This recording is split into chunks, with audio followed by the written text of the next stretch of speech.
All right, welcome everyone. Welcome to this week's episode of Kuden Radio, the podcast for us, right?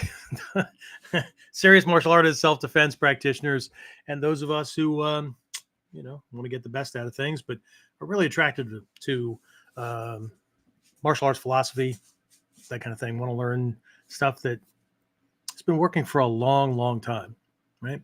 Anyway, so. James and I were in a conversation the other day, and this kind of sprang out of that a little bit. We talk a lot, don't we? Anyway, so deep level conversations. Anyway, so no, we were at the dojo Sunday morning. Was it yesterday? Yeah, Sunday morning, and we were there to shoot the videos for this new Realm of the Warrior Tactician program. It's the relaunch of our Module 2 out of the full program, and just got to discussing things and where things go and why and those kind of things and anyway, so the thing kind of popped up, and then very often my teachers or one of my teachers voices will echo in my head, right? I'm sure this happens to you. You remember somebody telling you something or teaching you something, a lesson, and it seemed kind of simple. I don't know, may have just been nostalgic or whatever. And sometimes it just kind of fits the bill, right? It's like the answer to what's going on. So anyway, one of the Japanese master teachers that I trained with a lot over the years in Japan, Isamu Shiraishi, or Shiraishi Isamu, in the way the Japanese would put out the names, Shirai Sensei, big proponent of paying attention to balance and those kind of things. And I think one of the most underestimated, and I think that goes for the way the other Shihan, Daishihan, and now Soke thought of him as well, teachers. But one of the things one of the most common phrases that he used, and I'm sure you guys have heard me say this, right? Good action do, good situation make, right? And the whole idea, and again, that's Japanese syntax using English language vocabulary, but the whole idea is, it points to everything from karma to, focusing on the details, right? And understanding the strategic why, right, of the doing, so to speak, right? So everybody saw the title of this, and if not, then you signed in late, and I don't know, you'll get the gist of it as you go, right? But that's what I want to talk about. I want to talk about two mindsets that are actually a part of the overall process of development and moving toward mastery and all that, but how we can get stuck, right?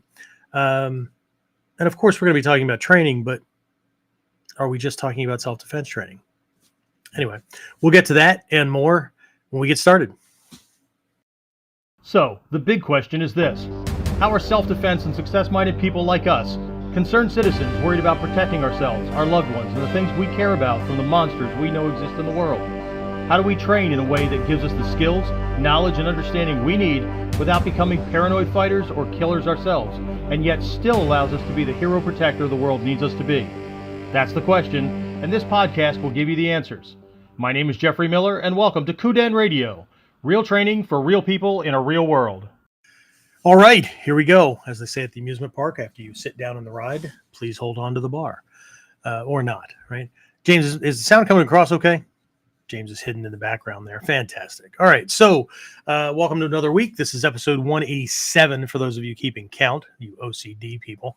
No, I'm keeping count as well, because that means we're 13 episodes away from 200.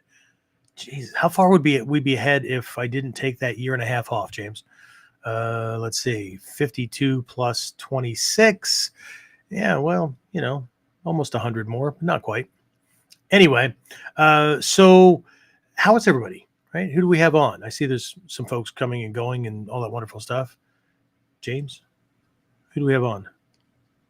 So far, Dave Fletcher said howdy, and Jeffrey Fletcher said good evening.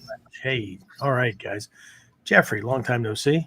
Jeffrey was just in the virtual Q&A class that was going on at the dojo because he's in that realm of the warrior tactician. Dave, I'm assuming you were working, so we'll have the recording out to you as quickly as possible. Just need to get it processed and uploaded to the server, and James will get it attached where it needs to go over in the member dashboard. And as I told Jeffrey earlier, running a little bit behind on getting the first video lessons edited, but they'll be up and able, well, they'll be up to the server from me a little bit after the podcast is over, and then whatever time it takes for James to get those things attached to the page. But James, you send out a confirmation email once the stuff's ready, right? You send out something like that, I thought. Usually, yes. Usually. All right. Well, maybe he won't do it this time then. All right. We'll keep you all guessing. So anyway, all right. So we've got Jeffrey, we've got Dave Fletcher, we've got you and me. We're here. Fantastic. Right. Well, the numbers are picking up. So anyway, all right. So again, during this one, I want to take a look at this idea of the difference between doing and knowing why, right? So I'm going to start off with a little story here because in the little write-up I had for it, right, we talked about lessons that were also often confusing. Sometimes they were frustrating. Sometimes they were a punch in the gut. Sometimes literally, right? Because I had teachers that if I dropped my guard and I didn't have things where they were supposed to be because I didn't know that, like, I was supposed to be paying attention to that thing, right? I got hit. So lessons come in all shapes and sizes, right, James? So anyway, was at a seminar a long time ago, right? And at that point, I was officially under Stephen Hayes, but as I was just explaining to somebody that I was talking to earlier about training, that primarily trained. I was under him as far as rank goes and things like that. I was officially his student, but I trained with him. I trained with Shidoshi Bud Malmstrom, and I trained with Jack Hoban to a lesser extent. But Jack and I had a good bond. He used to refer students to me, and I don't know, thought I had some kind of merit. Anyway, so I was at this training, and I remember like avoiding a punch and stepping back. I have no idea what technique we were doing. All I remember, the snapshot that is forever burned into my brain, is incoming punch, shift back into Ichimonji, Seigan, whatever, Kata de Hicho, whatever, right? But it was Ichimonji, just a general kind of thing, not the Gyokoryu version. And like I stepped back, and right there, Shidoshi Malmstrom, right, looking at me, and I just froze, waiting for whatever the critique was going to be. And he said, "What the hell are you doing with your backhand? Why is it there?" Well, I find out later. Well, in a couple of minutes, right? It's where it's supposed to be, right? But there it is, right? Why is it supposed to, or why is it there? And I started to answer, and he must have seen the gears turning in my eyes or in my brain, through my eyes or whatever. And he said, "I swear to God, if you say, because that's where it's supposed to go, or that's the official place, or because that's where it goes in this kamae, I'm going to punch you right in the face." And then I was stuck, right? Because that's what I was going to say. Is it in the wrong place? No, it's not in the wrong place. Well, now I'm even more confused. Why the hell are you asking me why my hand is there if it's supposed to be there? And of course I didn't say that because I didn't want to get punched in the face, right? So I just avoided a punch. And so he said, "Why's your hand there?" And I said, "Well, isn't it supposed to be there?" And he says, "Yeah, but why is it there?" I don't understand the question. Then if you don't know why it's there, you don't know why it's supposed to be there, then stop doing it. Because if you don't know why it's there, then you can't use it for anything, right? Lesson learned. Go figure out why that's there. Okay. And this is one of a long string of, I thought the teacher was supposed to be teaching the lessons, showing stuff, I'm learning them, and then whatever, right? I got it. Right? They're going to go asking me questions, testing, right? Why is that there? Why? All those kind of things, right? And so what I've come to find is that this is a really important question, right? Not just in the martial arts. Hatsumi Sensei's done that a lot over the years, right? He'll be talking about something self-defense wise, combat wise, or whatever, and then he'll stop and he'll say, it's an important lesson, not just for Budo, for life. And there's everybody in the room nodding like they're chewing on the oats they just took a bite out of their oat bag, right? And that's, for life. Interesting, right? So, but what I've come to find is that the whys get discovered in a couple of different ways, right? They can be discovered because your teacher literally told you, right? There's the omote, right? The obvious, the frontal kind of thing, which is what, especially we here in the West, and even more so in Japan, right? One of the things that people are always surprised to hear is that even though the Japanese are very like Japanese oriented, and this art was destined to be passed on to other Japanese because it's the Japanese thing, right? They're often surprised to find out that Hatsumi Sensei, and they would never admit to this, right? I mean, not openly, right? So, but Hatsumi Sensei and a lot of the master teachers really, really liked having gaijin students, Western students, right? As much of a pain in the ass as we can be. Okay? Now, very often they didn't like them, but in this respect, they did appreciate them because a Japanese student has been taught and trained from earliest age. You don't question your teacher. If a teacher teaches you something, or if a teacher tells you to do something, you do it, right? So very often, right, we have to recognize that the Japanese daishihan, the senior teachers, the ones that really gravitated to and stayed with the Bujinkan for the most part, right,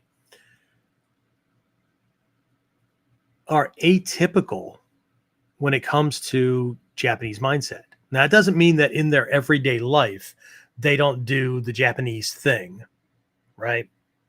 Unspoken caste system, whole deal.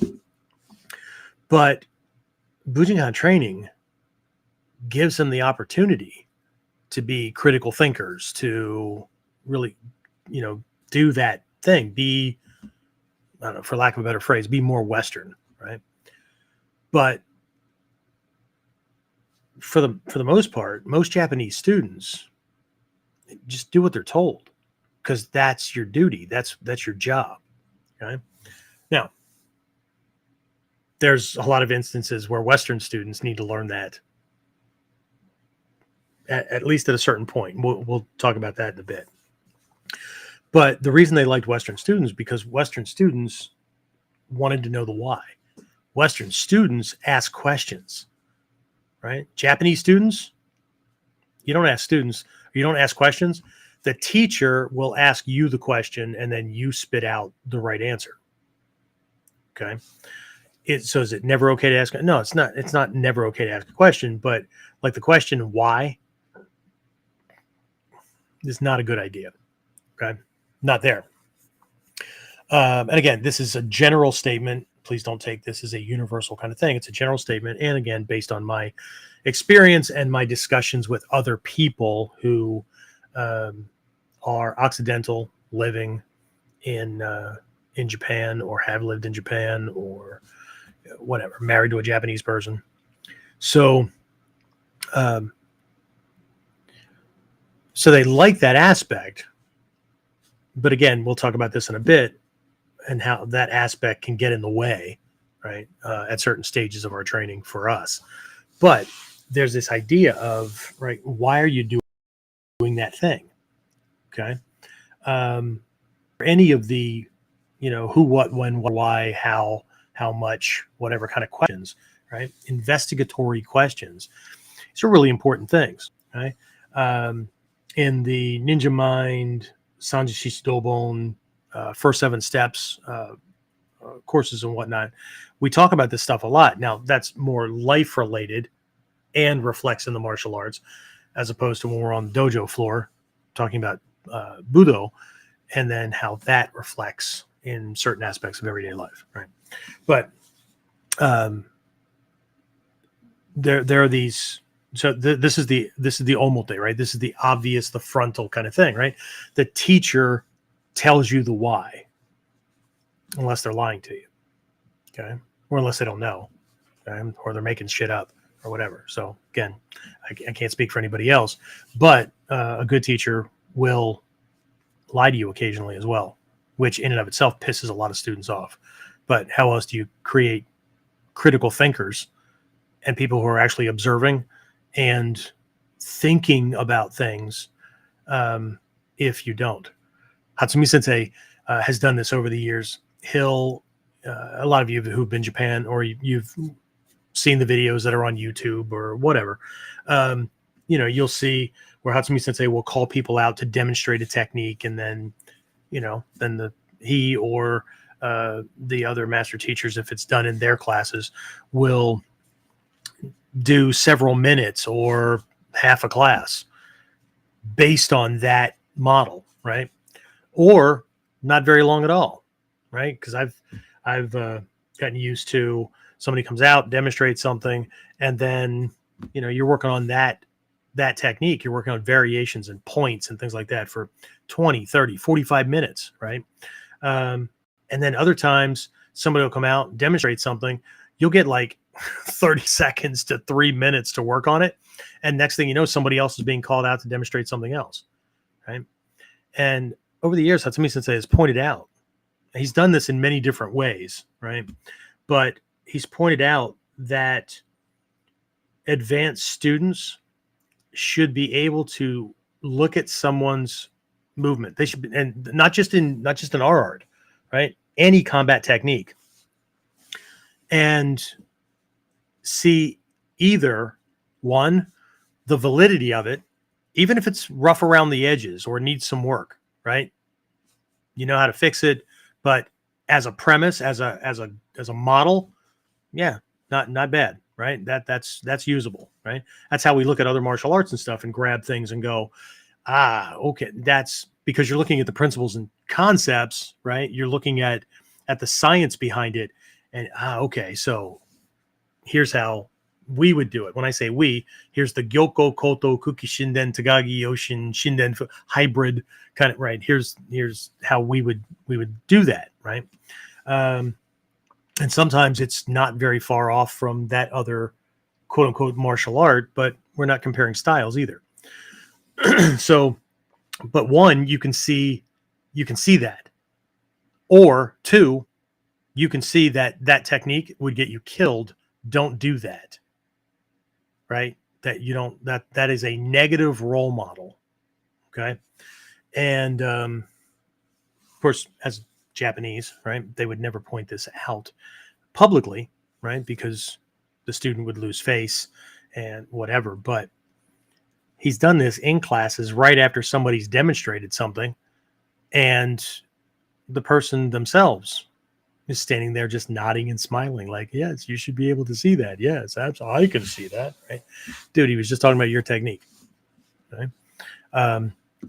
But that's a skill set, right? Being able to look at something and recognize that it is either one, strategically, tactically, right? Technique wise, it's sound, right? Even if it's imperfect at the moment, it needs to be fixed, right? Or it's rough around the edges. Or you can look at it and go, not doing that. Not doing that. That's a surefire way of getting your ass kicked or getting killed. Not doing that. Okay. It's kind of like a story. I just heard, if you guys know who Andrew Tate is, he's like this role model for young guys. And I agree with some of the things he says. Other times I just think he's a, braggart or whatever, but it's fine. Right. He's got more money than I do. He can do whatever the hell he wants. Right. But he was talking about being in, I think it was England, but it could have been somewhere else. And he was in they call it a chicken and chips shop, very much like a fish and chip shop, right? We would call it KFC or Popeyes or whatever, right? Where you're getting fried chicken and French fries, right? And he and his girlfriend are standing in line, long lines, late at night, long line. And this big old freaking souped up car pulls up, and these big guys, like 3 of them, jump out, come in the door, walk all the way to the head of the line and start, yelling out their order. And his girlfriend goes, "Honey, aren't you going to do something? That they just jumped the line." And he looks at her and he says, "Shut the fuck up." Right. But it's not fair. We've been waiting. Shut up. Right. And next thing you know, the guy in front of him in line, his girl, speaks up. Right. And this guy turns around and he goes, "I don't give a shit about no line. Right. I don't give a shit about you. Okay. Get my stuff." And she just kept going. Right. And next thing you know, she gets cold cocked and laid out on the floor, like unconscious. Boyfriend looks down at her, looks back up, bam, he's now down on the floor. Okay. The guy who did it turns back, completes his order. Andrew Tate said, "I looked at my girlfriend and I said, see, some guys, some people, they're looking to kill somebody today, and they don't care about consequences." Right. So we could be learning techniques. Okay. And we're going to talk about some of these whys, but not only why would you use it, but when. Most people tend to think about the physical realm, right? This will work between parked cars. And I talk about these realms as well, but there's more realms. Okay. I mentioned something the other night in class. Was it the other night in class, or when was it, James? Was it maybe the Friday virtual class or something? Victor was in, and I made a comment during class about you're operating in a 10-dimensional realm. Okay. Most people stop at 3, right? You're operating in a 10-dimensional realm, according to our Mikio training and based on my understanding of things. And there may be more than that, but you're operating in this 10-directional dimensional bubble, right? This realm. And but again, most people focus on the technique. Some people will focus on the context of the technique based on attacker type or logic or the outcome you're looking for, or I'm between 2 parked cars, or I'm whatever, right? Okay. What about the when, as in when are you in a situation where nin, patience, endurance, shut the fuck up, should rule the day, right? We had a saying when I was a cop many moons ago that everybody has the right to remain silent, but there's a lot of people who lack the capacity. They're just not able to not talk, right? Go look at all the comments online. Just not able to talk, or they're not able to not say something, do something, or whatever, right? Somehow their ego is going to be wounded. Somehow they're worried that other people are going to look at them badly. Somehow they're going to feel like they were a failure in that moment. I mean, these are all ego things, but those are also whys, right? Why do you do what you do? Okay. Think about this. All right. I'm going to cross over from fighting for the moment, right? Self-exploration, personal development is all about figuring out you, pulling ego away from trying to figure out or make assumptions of, or whatever, everybody else, and figuring you out, right? Why are your hot buttons what they are? And I don't mean just one layer deep. my mama and daddy were shitty and they didn't treat me well and I didn't get the love I needed. Okay. Great. So how old are you now? Are you still worried about, or are you still operating based on not getting love and validation from mommy and daddy? Have you had other relationships? And perhaps we need to now start asking, why did I choose that person? Why did I choose that group of people who were practically the same, but they all look different, right? Why do I work in the same types of places? Okay. Why do I make certain assumptions about myself? Right. These are all very, very important things. Okay? Do you have to know them? No, you can keep bouncing around, keep doing what you're doing. Okay? But you know what they say, keep doing what you're doing. You keep getting the results, keep getting the same results. Okay? At a certain point, you need to look at the person in the mirror and not at all the other things that we're assuming are the cause of, right? Because ultimately, we're the ones making the decisions, right? We're the ones making the choices, choosing X road versus F alley or whatever, right? So, but anyway, let's back, Jeff, drive back, right? So, right. So the obvious one is your teacher is going to give you the lessons, right?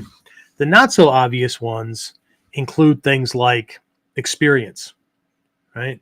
Use things a couple of times or make a couple of mistakes, or, you know, your teacher could also extend that, or your seniors, if you drop a guard that you didn't realize was a guard. Oh, I just thought you put it there. And, you know, I use the words, why is that arm there? Well, so I could block something that comes in. Okay. So what condition do your muscles have to be in? And I don't mean you lifted weights and you did push-ups and whatever, but what degree of tension to relaxation do your muscles have to be in, so that the flinch response that will occur when that punch comes in, it breaks through the lead, right? And gets that rear hand, that it will actually be strong, not collapse, not fold, or not be so tense that it can only move so far and it doesn't do anything to stop that. Or it stops that, but it's now so overcharged that it can't stop the next thing. Right? It's just covering what we covered tonight in class, James. We covered full stepping and shuffling footwork in just Ichimonji, Seigan, right? And so we were working with this footwork kind of thing. And I brought people back to a combination, right? Where it was a jab, jab, lunge, lunge, 4-punch combination. And they were working this shuffle, shuffle, step, step kind of thing. So they could understand how range has a factor in what the bad guy is going to do. But the big thing for people, and I could see it in some of their eyes, up to that point in their training, they're so used to doing the classical stuff or always positioning at that long range, which is optimal, right? But forcing him to throw this long range punch or whatever. But what if he's taller, right? I like working with James a lot because James is way taller than me, okay? Which means his reach is way farther than mine. So if my angling and positioning and whatnot are not right, not only I may be missed by that first punch, but what about the second one, right? If he can just hit me, right? And again, like they're going to have, you know, it's always going to be soft training speed or whatever, right? But the reason for the combination that we did, that was a jab, jab before these long range punches, was also so students could recognize that, unlike a lot of the kata or examples that they train with, this guy, just because he missed with a given punch or a given fist, doesn't mean he won't try to hit you with the same hand again. Right? So you get these little experiential kind of things like shit, right? So why is this there?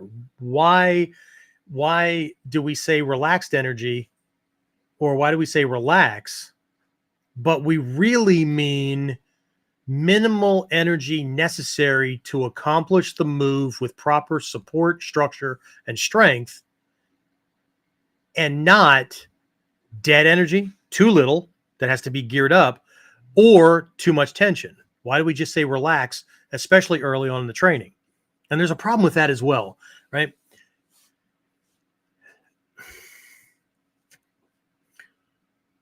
A lot of instructors teach their students like most parents teach their kids. I'll explain what I mean in a minute. I need to close my office door because my wife just got home and I need to make sure the dog can get out.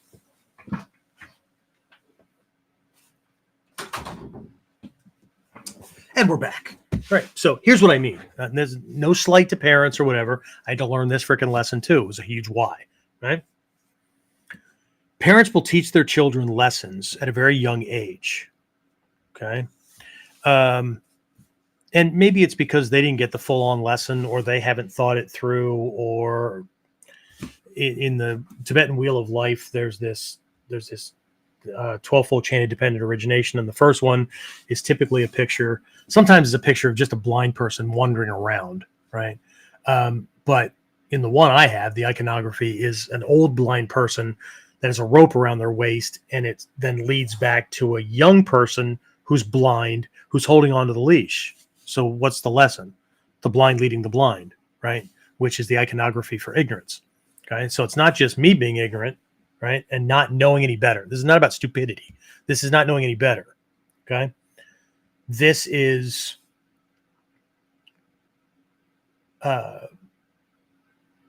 not questioning lessons I've learned,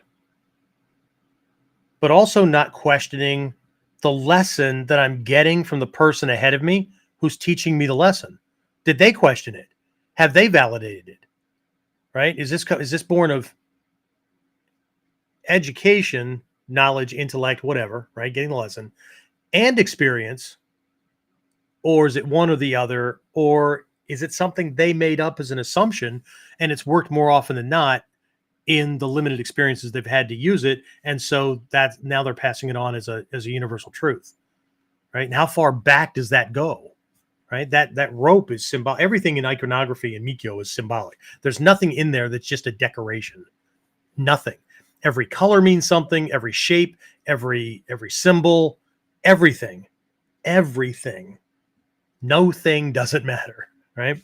So, but anyway, there's this experience, right? So I've been in certain things, and that taught me, right, that inside that bubble, you better be doing these things. Hatsumi Sensei, right? A lot of you know he had me write an article a long time ago. James, we should try to find that. I know it was on ezinearticles.com, and what we were worried about has finally taken place, right? That site is now defunct.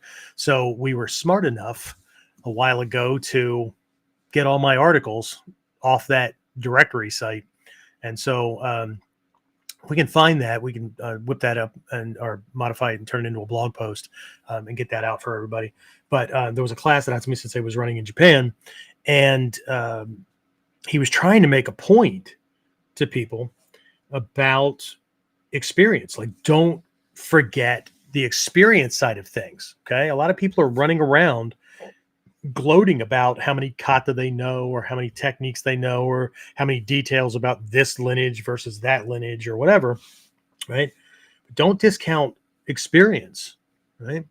And then he just put out a general question, right? How many people in the room have actual real world fight experience? Okay. And a couple of hands went up in that one. Mine, there were one or two guys that were off to my right. They were much younger than me, but they were Air Force security police. So similar, but not quite same experience that I had. And then there was a guy that was standing directly across from me, right next to Hatsumi Sensei, who had worked as a bouncer and all kinds of things in life. Hatsumi Sensei had pointed out to him, or had referenced him. And he went around the room and had each of us give a story that we remembered, and, or an example, right? And when it was all done, he asked me if I would write mine up, if I would write an article about that, because people needed to understand that. And the point he was making to everybody is, you may know all this stuff. You may have a high belt rank. You may know these details and things like that. But if you've never been in an actual situation, right, preferably more than the high school pushing, shoving, a punch or two, and then your friends pull you off and that kind of stuff, right? If you've never been in one of those, then you better find somebody who has actual combat experience, right? Now, I had battlefield experience, and I had police back alley, arrest experience. Had a perpetrator almost try to shoot me in the head with my own gun one time. Wrestled around and got it out, and had people try to stab me and all kinds of shit, right? So, and that doesn't even talk about a stepfather who was supposed to be keeping me safe while I was growing up and almost put me in the grave. So, a little bit of experience. So the point was, you better get with somebody who has that kind of experience, because while they may not have a rank anywhere close to yours, while they may not be able to tell you the name of this technique versus that kata or whatever, what they will be able to tell you is how you better be training and what you better be paying attention to, because that matters. Sometimes more so than the moves, okay? Because that is going to give logic and rationale to the what you do. It's going to give the why, right? So, anyway, so you can get it from your teacher, where they just tell you, right? But you've got to validate this, right? You just, because again, they could be blowing smoke, right? And a good teacher is not going to do it maliciously. They're doing it to see if you're fucking paying attention, if you're actually training, or if you're just memorizing stuff so you can regurgitate it and ego can sound like it knows what it's talking about, right?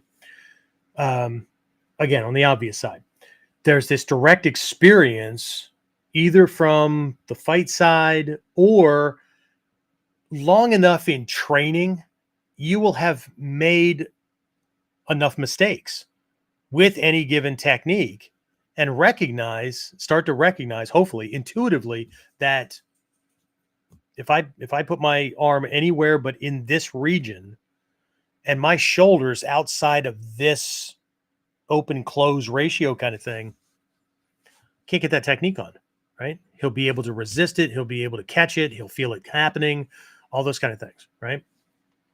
So there's two types of experience there, right? In training experience, real world experience, right?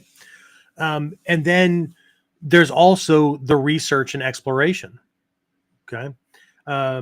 Where you study things, okay? Could be Gray's Anatomy or some kind of anatomy or physiology book or whatever, where you take a look at range of motion, where this limb is strong, that range of motion, excuse me, where it's weak, that kind of thing. Or it could be all the way over to recognizing, okay, this was developed at what era, the armor was like what, and how did the pieces lay, and what was that made of, and what weapons were you dealing with, those kind of things, right? So, okay. So, right, Kotoryu's hand is here, right? Protecting the neck, okay? Protecting the neck. Okay, but Kukishinden Kukishinden Katate Hicho no Kamae, Kukishinden Ichimoni, right? The hand is like this, right? Well, it's protecting the neck. What the hell, right? Because some people just go, well, I prefer this because this feels weird. It feels all torqued and stuff like that, right? Why this? Okay. I like that because it just doesn't feel like it's twisted or whatever. Okay. But why the two? Okay. One's rather generic. Okay. Because I think that Kotoryu would have been a little bit more adjusted as well, right? Getting this thing in place. But helmet design. right? Because I can cover my neck this way, but I can't stop something from coming in this triangle, this region to go, right? Why can't I just throw a knife hand any way I want, right? Why do I have to lead with my elbow and come in on this center line? Well, besides the fact that your weapon is a shield and it's guarding you on the way in, and beside the fact that if I throw it too wide, when I hit the target, this could be open and I'm going to end up torquing and or tearing fine connective tissue in my shoulder and weakening and potentially long-term damaging myself, right? What else? Right? Helmet design, right? So again, there's this shape, right? It's like, think Darth Vader's helmet without the speaker plates on the front, right? It's open right there, okay? So it enters in and then strikes in that little space, right? Otherwise, you're going to be bashing your hand against his freaking helmet, which is, I mean, I guess you could do some stuff to him, but it's not going to be the same, right? So, okay, so, but most people aren't wearing helmets. You're right. Most boxers fight like this. See the triangle? Okay. If they fight like this, see the space you have, right? And his flinch response, being able to catch things or whatever, right? I need to enter in a way that checks his potential blocking limb while accessing the target, or move inside that space so that I stand a much greater chance of making it happen, right? It's about penetration. It's not just about the move, right? But maybe this is just me. Maybe when my teacher said, you know, you need to ask why, or that particular teacher, right, Shoji Malmstrom, right? Why are you doing that dumb thing? And it made me think, because that was partial lie, right? There was nothing wrong with my hand. It was exactly where it was supposed to be. But he made me question, am I doing this wrong? Is it not supposed to be here? Okay. But what he wanted to do was activate that part of my brain that needed to be on to question, why is this here? Why is this here this way? Why is it not down here? Why is it not up here in front of my face? Why is it? Okay. Because if we know those things, one, we can now use it much more effectively, right? We can develop that piece in the kamae, just that piece, right, as a skill in and of itself, a weapon within a weapon, right? And the other thing that we can do is avoid doing the dumb shit that lots of people do who don't understand the damn technique by modifying it so they can do this other thing. I saw somebody, that's probably a couple of years ago, but I saw somebody teaching Bujinkan, teaching Ichimonji. I can't remember if it was Ichimonji no Kata or something close to it, but either way, he was doing Ichimonji no Kamae. And he's like, I don't like this. It doesn't work well. It's not fast enough. That's the problem, which is why I've modified it here. And then he's bouncing around in it and stuff like he's in some other martial art. And I said, of course you can't freaking move around in it quickly. Your foot's not under your hip. Now, of course, I'm screaming at the video screen, not him, because he's at a different place in time, right? Or time and space. But there's a whole bunch of whys not asked. There's a bunch of assumptions that are made, and then a bunch of modifications made to assumptions that continue the ignorance into perpetuity. That means into forever for those who need to know what perpetuity. Anyway, so, but why, right? This knowing why is really, really important. Okay. Now, but it has its place. It has its place. This is something that Westerners need to learn, not just when they go to Japan, but one of the skill sets I never thought I would have to develop, besides how to run an academy, how to effectively communicate, that actually attracts people in and keeps them in class and whatever without placating to them and watering shit down and whatever, right? These are all skill sets, right? But this being a teacher and communicating to different learning types and things like that. I just had a grandmother tonight that she called me over and she said that thing that you called it being a puppeteer, right? Because you moved my grandson around. She goes, I used to do that to him when I was showing him my stuff and all that. And he learns that way really fast. And I said, I can see that. He's a tactile learner, right? The problem with Western academia, the problem with Western education is that it's heavy on the intellectual learner and everybody else tends to fall behind, right? But there are visual learners, there are auditory intellectual. So they learn best by hearing, and then abstract kind of processing and things like that. There are some that are almost entirely abstract intellectual learners, and there are some that are tactile, right? Which is why I teach the way I do. A lot of people get bored by it. A lot of people don't like it, whatever. But if you've ever noticed, if you've ever been in one of the classes, I physically demonstrate the technique.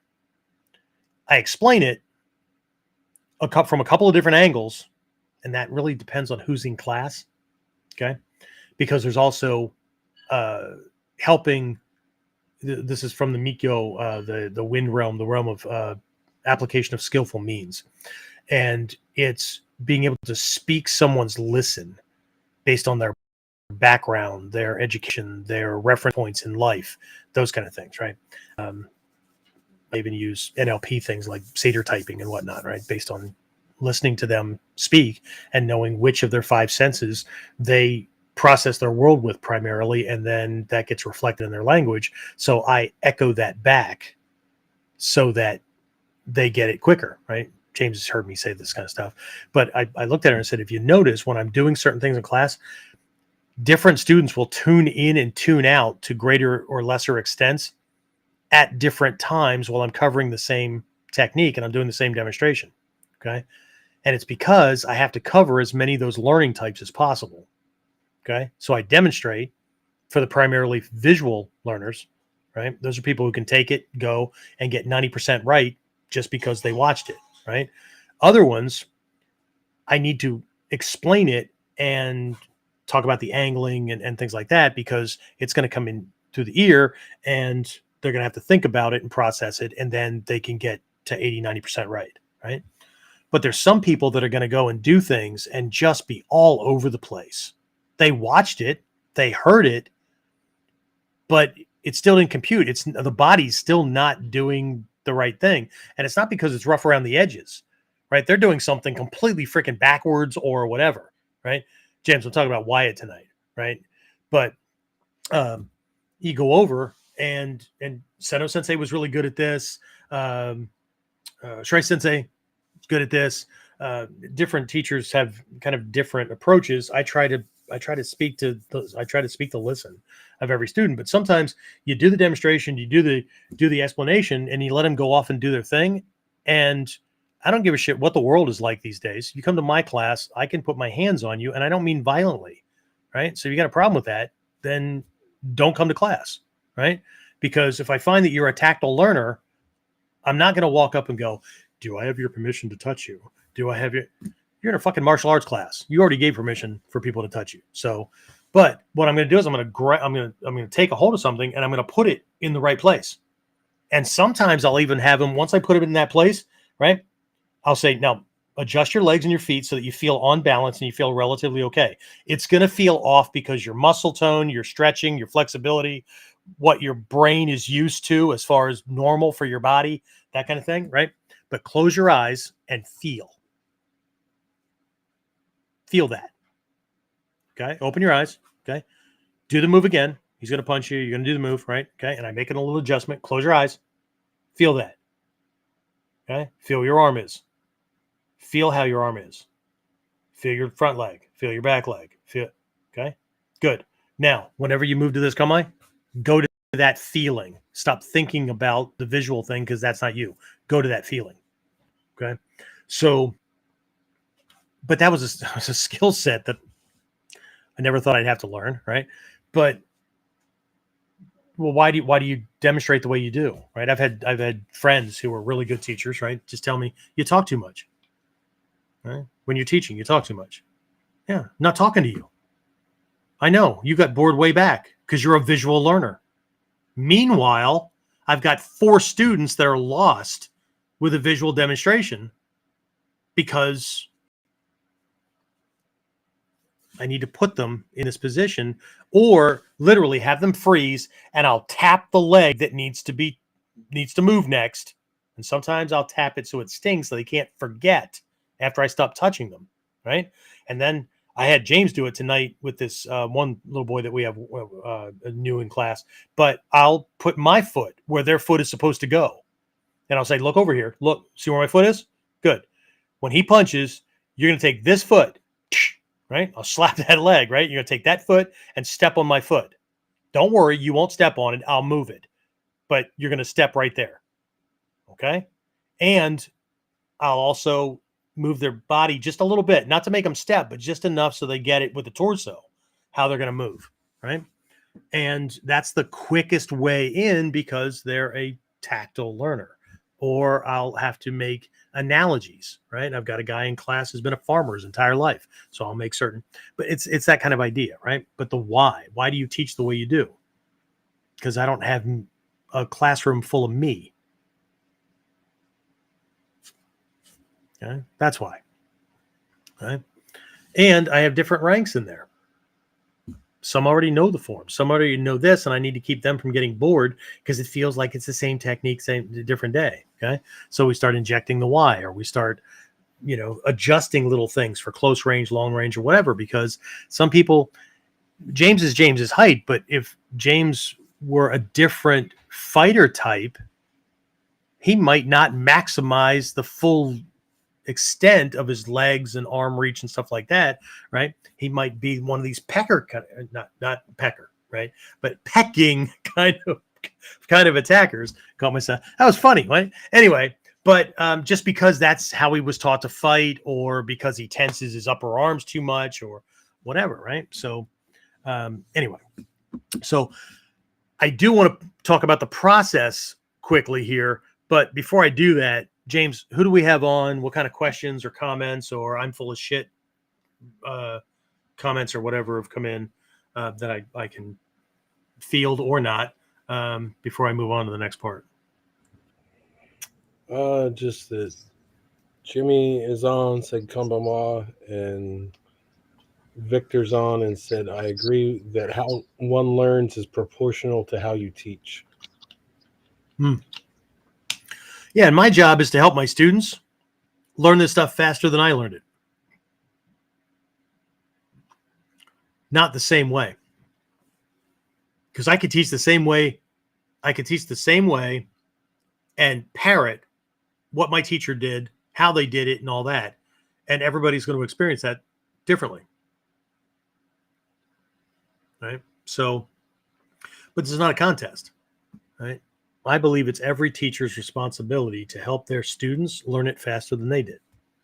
But that's going to require different skill sets than just the martial arts moves that you're teaching. Okay? Because you learned it the way you learned it because of the way you were filtering and translating and those kind of things, right? You had certain problems, problem areas, other areas were smooth as silk, no problem whatsoever. But students aren't carbon copies.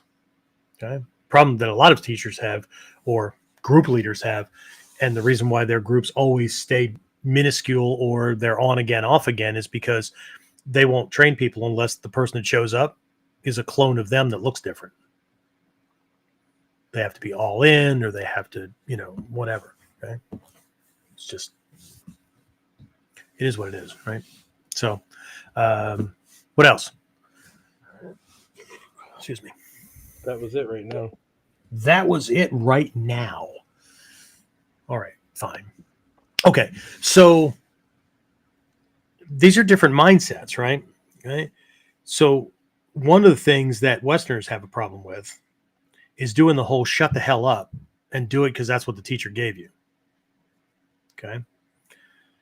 And now I just, at the very beginning of this, said the Japanese teachers like us because we always ask questions and we ask why, right? Well, how the hell?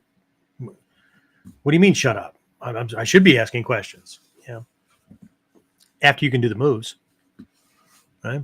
Because I've also been on the end of or right next to a training partner who asked the question that I was thinking, and then I was glad that I didn't ask the question, because the punch in the gut was the same, right? Even though my name wasn't attached to it, looking at me, I was about to ask that same question, right? Why would I do this? The teacher looks back and goes, doesn't matter. You can't do it. Until you can do the moves, the question why or the question when or where would this be applicable doesn't matter. It's a moot point. You can't do the moves. We just had a conversation, I think it was last week again, right? Shoshi Whistler. We talk about all these trolls that leave all these comments and stuff, right? That I'm fat, bald, ugly, whatever it is, right? Old. And we just had this chuckle with it because he has offered to step in and do the technique as well, right? Not as my uke or whatever. He'll do the technique, right? And he's like skinny as a rail, right? He's short, skinny. I mean, I guess he's about my height, right? And he said, how about if I just do it, right? And then that'll take away their excuse that they just flat out can't do the technique, right? So they're using all these other things as distractions, but can they do it? It doesn't matter, because sometimes I'll even say they'll say that wouldn't work, or that shit doesn't work, and my response isn't yes it is, right? Because now you have like two kids throwing jello at each other across the room, right? My response is, I'm sorry that your training in this art and your application or understanding of this technique, didn't work out, right? And their response is always, I didn't have any training in that stupid fucking art. I would never do anything like that, right? Which just exposes their ignorance, right? How do you know it won't work? How do you know its effectiveness? How do you know anything about it if you've never done it? It's like George Carlin, the comedian. He had this little skit where when he was growing up, right, he was a fussy eater, right? A fussy eater, right? Everybody know what a fussy eater is? Yeah, his definition of a fussy eater is a euphemism for big pain in the ass, right? But he would try to use logic back on his parents, or his parents would use logic on him, like, how do you know you don't like it if you've never even tried it? And of course, it's a comedy skit. And he'd go, came to me in a dream, right? And I don't like it. And I know if I tried it, I would like it even less, right? That kind of thing, right? And I know how funny that sounds. And there's probably even some people nodding their head like, yep, sounds perfectly logical to me, right? That's the kind of logic that's applied when people are looking at techniques online, right? They've already come with filters. They've already come with the rose-colored glasses, right? They already have their way. And most of them are trolling to be able to leave comments. I mean, can you imagine waking up in the morning and going, who can I tell is wrong today, right? How can I defend my position at the top of the hill, right? What can offend me today? Right? Nice life. Interesting, right? But here's the other thing, and we all need to be cautious of this as well, right? Because we're not beyond this, right? I'm not, you're not. Let's not fool ourselves, okay? And this is how we keep ego in check. What most people don't realize or recognize is that when they fault a technique or anything, right, and then share how they would beat it, they're missing an important piece. They're missing an important why they're able to do that. The why is they've already seen the technique. But if the technique was being done to them in a situation they've never seen it before, and it's in the thick of things, right? And they don't have time to respond. They've got to make up a defense for it on the fly. It's not the same, is it? It's not the same. So when we're looking at techniques and we're finding fault in the whole thing, see, that's the time that we need to step in as the uke, right? Uke, receiver. Okay? Doesn't just mean receiver. It implies one who is receiving the technique. The job of the receiver is not just to give the proper attack to the defender so they can work the technique until it's my turn, right? Their job is to receive the technique, to feel and understand what that technique does to a human body, to its parts, to the spine and the ability to move, to the perceptions, all of that, right? It's the other half of the learning paradigm. It's the Uda of learning a technique. It's the hidden backside of the learning process, right? It's the why it's important to learn how to be a good uke. You mean learn how to be a good uke? All I have to do is learn how to throw the punch correctly because he's going to do no. Okay. It's like learning how to be a good student. Well, I'm a student. I signed up and I show up at the dojo. Doesn't make you a good student. Okay? There's certain skills that you have to have. The ability to hold your attention, the ability to not be distracted, the ability to be consistent, the ability to follow instructions, the ability to be loyal, the ability to... We make far too many freaking assumptions, right? And we don't ask enough of what goes into it. Okay? These are hard-fought lessons, and the reason I pay thousands of dollars every time I go to Japan. If I learn one new technique or one new thing during that 2 weeks that I'm there and that 600 to whatever that I pay in training fees during that time, I spend more in training than I do in my hotel rooms. But if I learn one new thing, that part was successful. But I don't pay that much to go to learn from the omote side.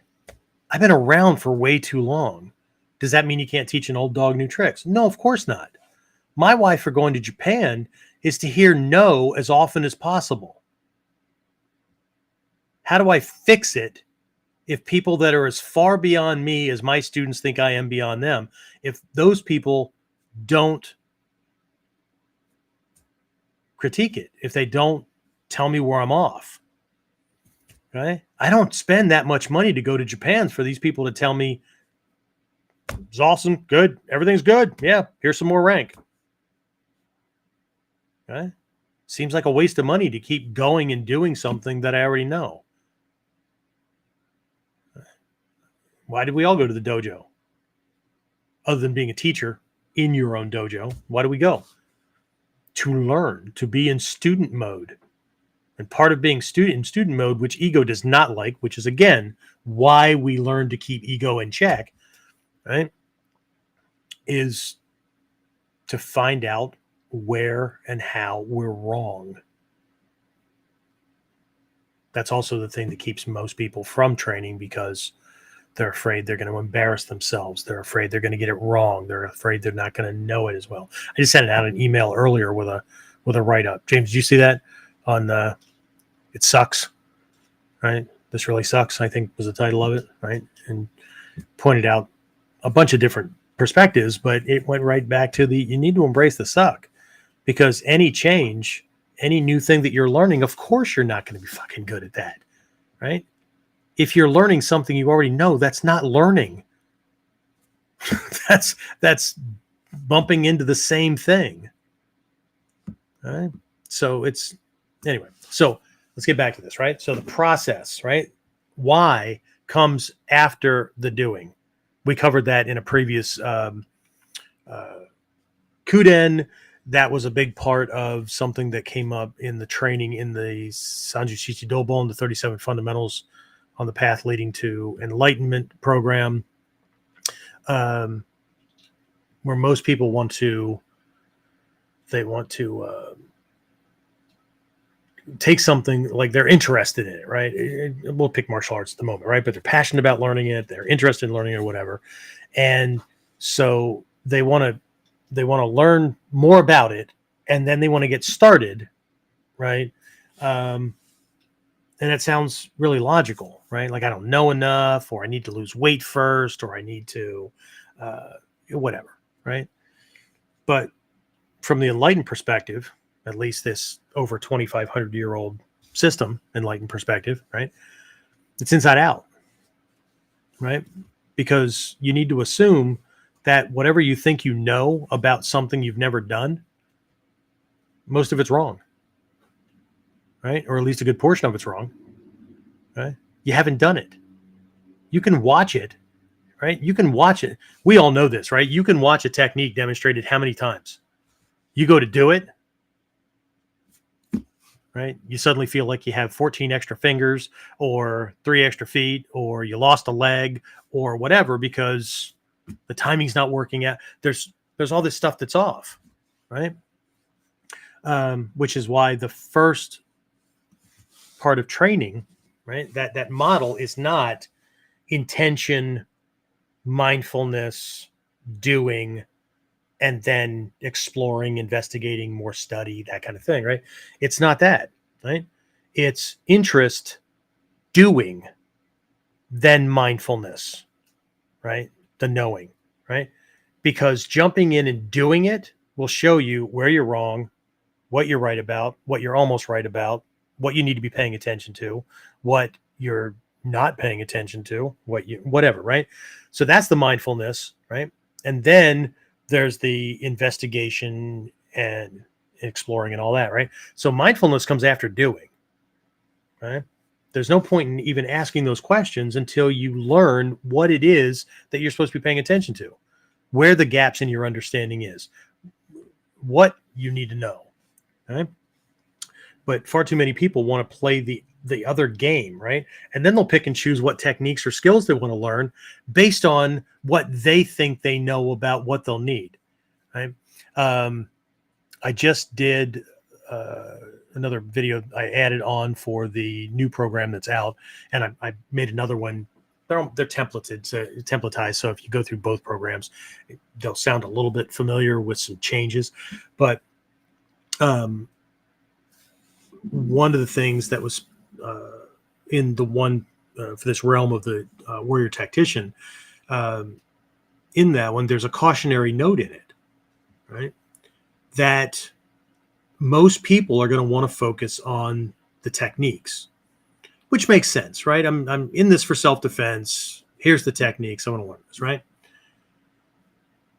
And then when it comes to the skill lessons and the drills, most people are going to pick and choose the ones they think they need work on, or the ones they think are applicable or that make sense as far as they know, for, probably going to need that one. That one makes no sense. I mean, that one maybe later, whatever, right? They're going to pick and choose these things. And by and large, at least 80% of the students, if not more, are going to ignore at least 80% of the personal development lessons. I know that. Okay. But there's also, and I make a point, listen to the words coming out of, okay? Nothing in these programs is fluff. There is no filler. Okay. I don't put them in there if I don't think they have to do with self-defense, success, development, mastery, those kind of things. And they're all directly related to both sides of the fence, so to speak. They're all related to both combat and life, because they're all about tactics, strategic thinking, critical thinking, observation, right?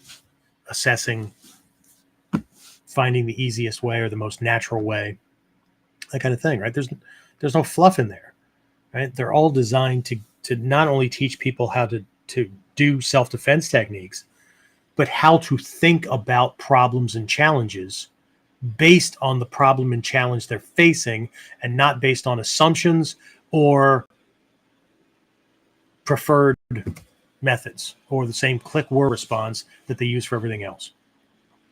Right? So the process for learning, we're going to assume that people come to the training with intent and passion. And when I say passion, I mean there's a desire to learn, right? They don't have to be like raw, right? Some of us are that way. And passion is not always that kind of energy. It's that same energy, but that passion for me was, there's no fucking way in hell I'm ever going to live in that kind of terror or not know how to deal with that kind of violence or that kind of problem or whatever ever again in my life. And so let's do this. Okay. So it doesn't have to be the rah-rah cheerleader that when some people hear passion, they think, a very specific thing, which is why I always try to define the word as I mean it in the context of the class I'm giving. So everybody's on the same sheet of music, and I don't allow students to just define it the way they would ad hoc define the word. Okay. And English is too sloppy to begin with. Right. So anyway, so we make that assumption. So we're here in the doing, right? At that stage, you learn the damn technique. Okay. To the degree that you can copy your teacher's movement. Okay. You learn how to do it. Okay. Yeah, I know, but why would I do this? It doesn't matter. At the moment, it doesn't matter. If you can't do it, none of that matters. If you could suspend that for just a little while and put your attention on making sure that in this particular kamae, you don't just have, the body parts in place, but you can also move, right? So one of the litmus tests in kamae is you must be able to move at least 1 foot, right? At least 1 foot easily to step or kick without moving your torso first.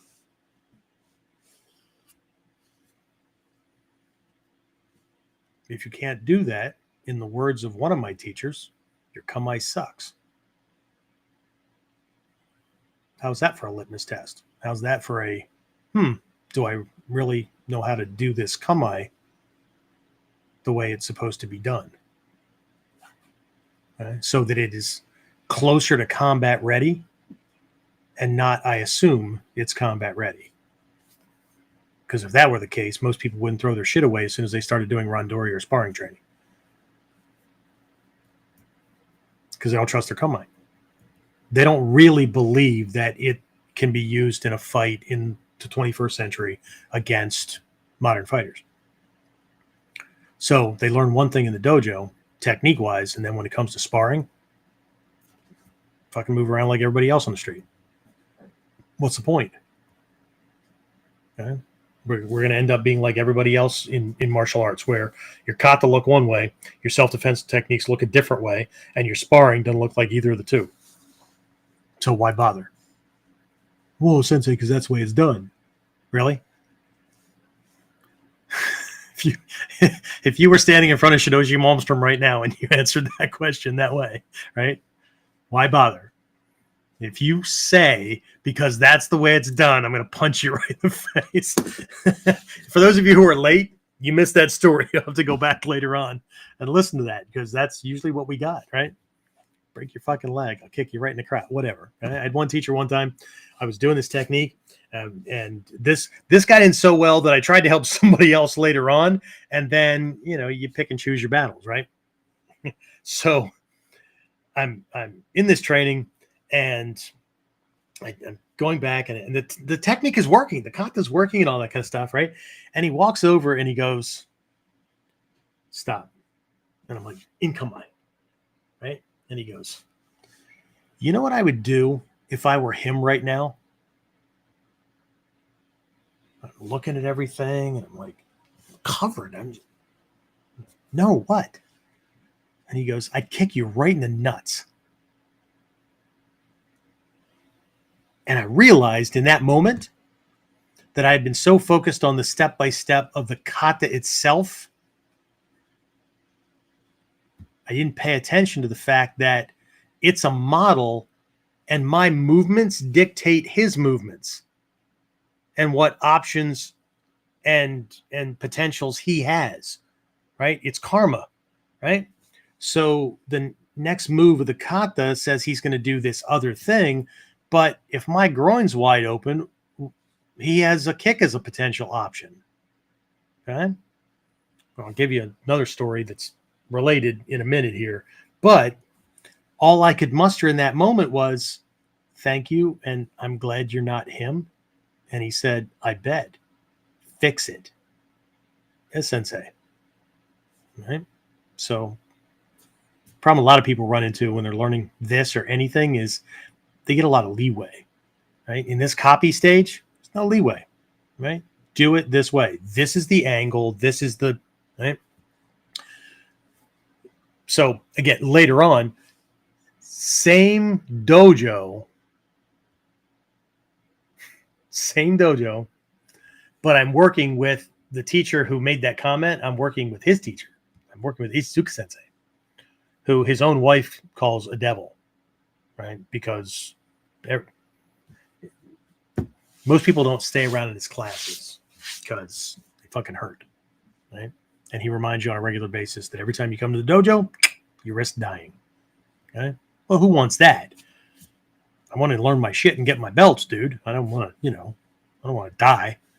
Well, and you don't want to be a warrior either. So, but I'm working with somebody else. We're working this kata, and I stop him at this point because like his angle was way worse than mine, and his distance was terrible. Like I'm short. He was well within range, right?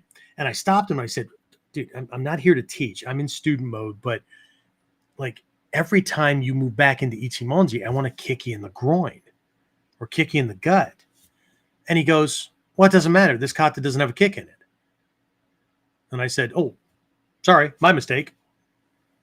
Just went back to doing things. Okay.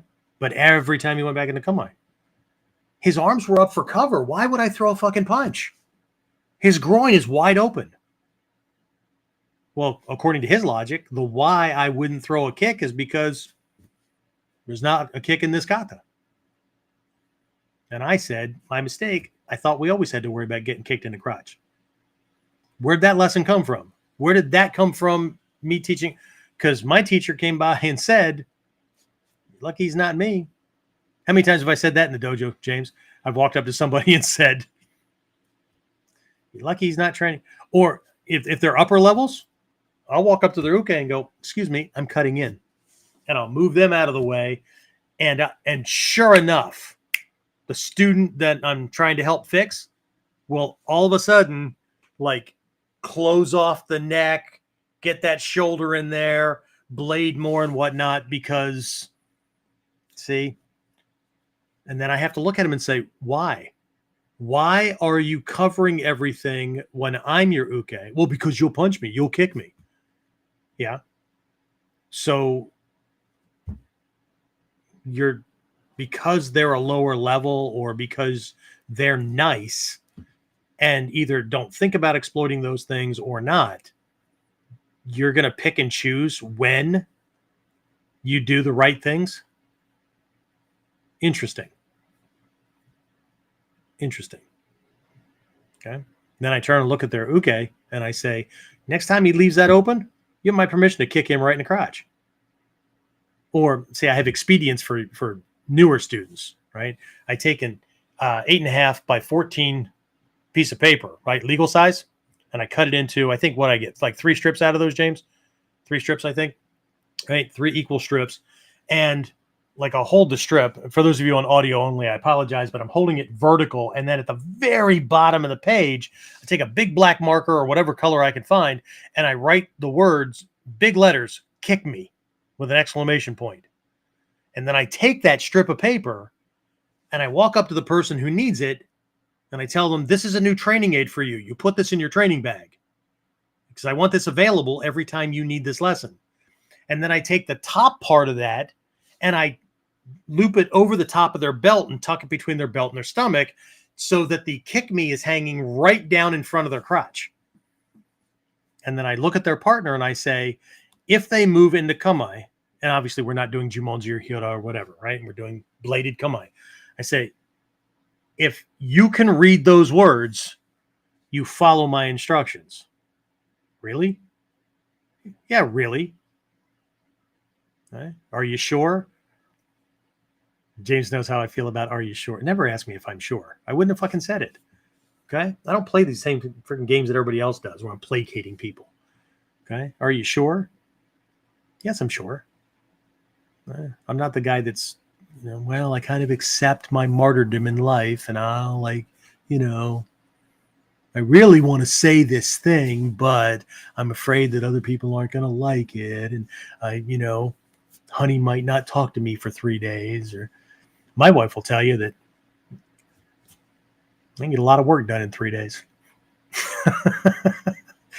We have a really great relationship, but she knows that I'm just, if she's fishing, and she learned this, was it first or second date? She was fishing for a yes deer. She was fishing for absolute agreement, regardless of what she was being really, really insistent. We were at a restaurant, nice family restaurant. I slid out of the booth, turned to face the table, knelt down in a formal zare, and bowed. What are you doing? Well, you obviously want a yes deer, so I'm going to make it obvious. Here you go. Don't do that. Don't do that. Okay.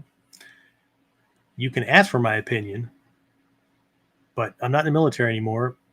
You're not my commanding officer. You don't get to give me an opinion. Does that make me a dick? No, it makes me authentic. It makes me honest. Okay. My wife and I are two very independent people who choose to live in an arrangement where there are days where we are codependent, we may be dependent, or we're independent. But only independent people can do that. Okay? Problem was that there's a whole lot of conditioning that comes before that gets in the way of living with any kind of confidence, power, or control. So anyway, and even when I acquiesce, yes, I've chosen to do that. So I don't mope about it later. I don't feel like I just, kicked myself in the balls or took my testicles off and whatever. Let honey have her own way. I was fine. Okay. So don't ask me if I'm sure. Okay. Anyway, so got to be able to do it, right? So there's the doing, right? And then, okay, now that I can do it, right, I start exploring. Why? In the Kotoryu is the arm all the way out here. But in the Gyokoryu, it's in here like this, right? In Pekka lineage, right? I was taught it was Kuki Shinden, but the papers that got passed around, it's not on there. Even Seno Sensei couldn't answer that question a couple of years before he passed. We used to do this kamae all the time. And now we don't. I have no idea why. But we're going to do it, right? It's this Doko no kamae, right? 3 of the kamae that are in mod 2, right? Then you start exploring. Why does this go here? Where, what's the benefit that you get, right? You start to recognize that, kamae didn't come first. Kamae were an afterthought. And I don't mean like an afterthought, like you don't pose a certain way, right? But people when they want to get the densho, they want to get the listings of kata, and they want to learn, they want to treat kamae like stances, and stances are, to most people, they're these necessary evil that I have to learn as a beginner so I can get onto the cool stuff. But kamae are very different creatures. Kamae are the cool stuff. That's where the power resides, right? The feeling, the combat strategic feeling, or the combat, the intent that you're communicating across that kukan, across that void, right, to your attacker is, I'm so confident in my kamae that I can win with just this. That should be the feeling in all of your kamae, right? That's a very different creature. That's a very different mindset, right? But why are these pieces here, right? And when I say that kamae are an afterthought, right? What I mean is the lineage has its principles, its concepts, its perspective on things, right? And you have these techniques, right? You have these things that you do to control him, manipulate him, things like that, right? Well, what I was taught and what I came to understand when I really started exploring kamae as a science in and of themselves, kamae as weapons, kamae as tools, kamae is more than just a base from which you launch punches and kicks, right? That's a dachi. It's a stance, right? Does kamae have a dachi element? Yes, but they're not, right? Kamae are based on the concept of the three bodies. Different lesson, different time. Anyway, so, but kamae in any given lineage were developed as tactical expedients that allow me to execute my techniques easier. But not if I don't, I mean, knowing that only gets you part of the way. But if I don't understand that, I can't use that kamae to its fullest extent, right? What I was taught by Manaka Daishihan, well, it was Manaka Shihan at the time, and now it's, what is it, Unsui, right? Head of the Jininkan? Yeah, Unsui, right? So what I was taught by him was there's an order to your training. You learn the kamae, right? In the context of Gyokoryu, which you could use as a template for every school, right? What you get first is the kamae, and not to breeze over. You learn ichimonji no kamae, and then you learn ichimonji no kata. Well, duh, sensei. That makes everybody knows that. Yeah, no. I didn't say you learned how to do ichimonji no kamae. I said you learn ichimonji no kamae. And then you learn ichimonji no kata. In this context, ichimonji no kata means an example for using ichimonji no kamae. And then, based on the Gyokoryu principles, you run ichimonji no kata through the Kihonappo process.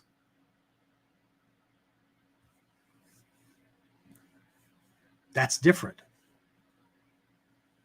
It's not the same. That's not what ego wants to do. Right? So why? Why is training a certain way? Right?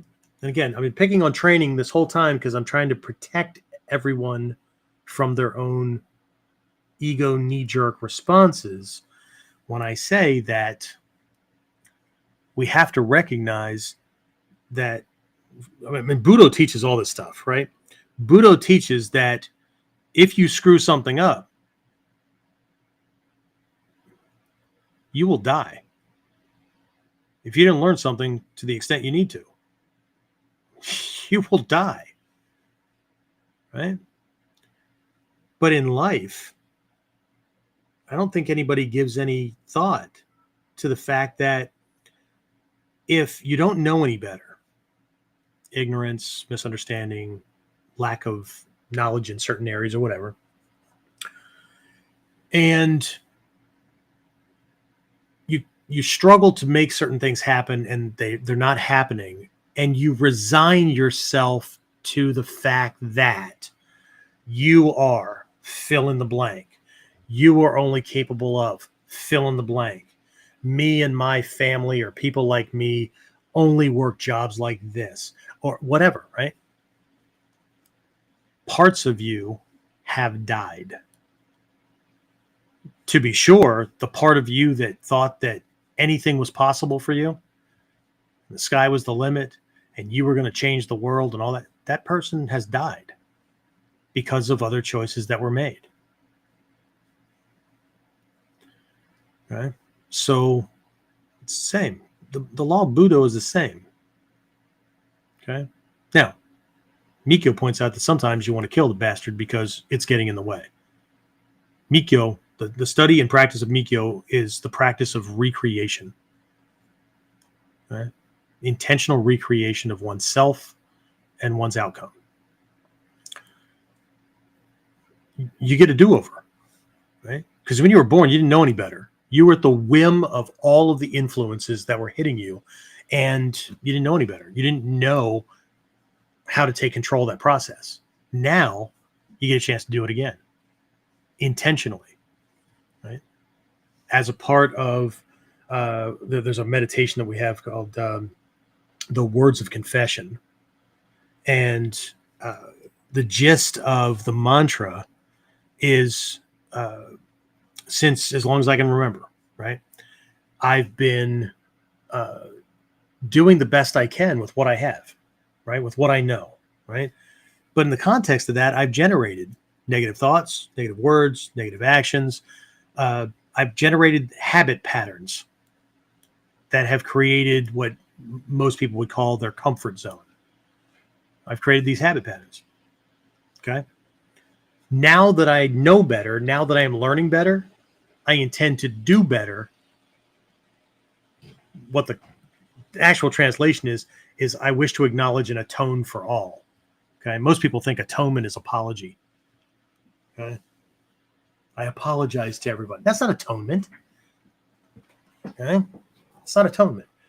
Atonement is doing differently so that you don't produce the same shit. I used to do this, but I love it, saying that facetiously. When people moan and groan, same shit, different day. Well, stop running the same habit patterns that create the same shit. It's a new day. Should be new stuff. Okay? People like to talk about learning from your experience. Really? I don't think so. I think people bitch and moan and complain about their experience. Okay? Why?